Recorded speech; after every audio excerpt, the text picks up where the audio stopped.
अस्सलामुअलैकुम दोस्तों, आपको करती हूँ अपने चैनल पे बहुत प्यारा सा वेलकम। आज मेरा दिल चाह रहा था कुछ मीठा हो जाए खाने में, तो आज मैं आपके लिए लाई हूँ एक बहुत मज़ेदार सी स्वीट डिश। जी हाँ, सूजी और मैदे से बनी हुई ये एक मज़ेदार सी रेसिपी है और बहुत ही कम वक्त में तैयार हो जाएगी। और मुझे पूरी उम्मीद है आपको मेरी बाकी रेसिपीज़ की तरह ये रेसिपी भी पसंद आएगी। तो चलिए इसकी रेसिपी मैं आपसे शेयर करती हूँ। इसके लिए हमें चाहिए सूजी 2 कप, मैदा चाहिए 2 कप। इन दोनों को हमने मिक्स कर लिया है। शुगर हमें चाहिए 2 कप, या आप अपने टेस्ट के मुताबिक कम या ज़्यादा भी कर सकते हैं। ज़र्दे का रंग हमें चाहिए हाफ टी स्पून से भी कम। इलायची के दाने हमें 8 से 10 अदद चाहिए, जिसको हमने बीच से तोड़ लिया है। किशमिश और खोपरा हमें चाहिए हस्बे ज़रूरत। सबसे पहले हम लेंगे 2 कप घी। उसे अच्छी तरह गर्म करने के बाद हम इसमें डाल देंगे इलायची और उसमें हम शामिल करेंगे अब मैदा और सूजी जो हमने मिक्स कर ली थी। उसको अच्छी तरह हम मिक्स करेंगे। इसको हल्की आंच पर उस वक्त तक भूनना है जब तक कि इसका कलर चेंज ना हो जाए, और चम्मच हम मुस्तकिल चलाते रहेंगे।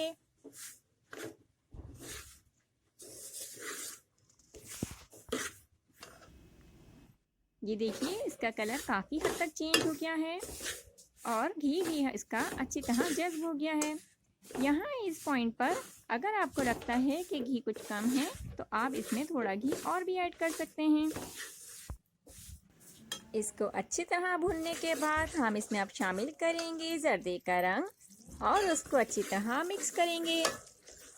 जर्दे का रंग हमें एक साथ नहीं डालना है, बल्कि इसको थोड़ा थोड़ा डाल के मिक्स करते रहना है।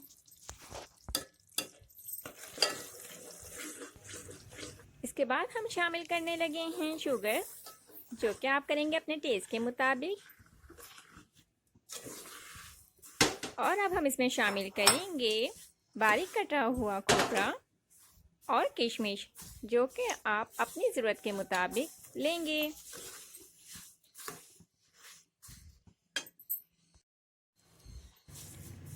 इन मेवों को अच्छी तरह मिक्स करने के बाद हम इसमें शामिल करेंगे 3 गिलास पानी और मुस्तकिल चम्मच को चलाते रहेंगे।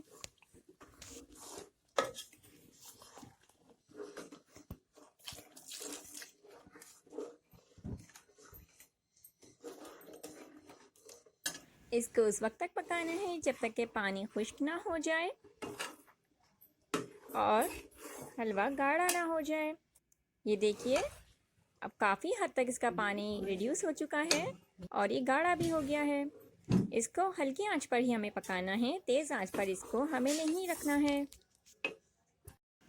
ये देखिए अब हमारा मज़ेदार सा हलवा तैयार है। ये देखिए इसका कलर कितना अच्छा आया है और खुशबू भी बहुत अच्छी आ रही है। सर्विंग के लिए ये बिल्कुल तैयार है। ये मज़ेदार सी रेसिपी तो कर दी है मैंने आपके साथ शेयर, और आपको क्या करना है, आपको देना है इसका फीडबैक और करना है मेरे चैनल को लाइक, शेयर एंड सब्सक्राइब, और साथ करना है बेल आइकन को भी प्रेस, ताकि आपको मेरी ऐसी ही मज़ेदार सी वीडियोस की नोटिफिकेशन फ़ौरन मिलती रहें। एक और नई रेसिपी के साथ हाजिर होंगी। जब तक के लिए इजाज़त। अपना रखिएगा बहुत सा ख्याल। अल्लाह हाफिज़।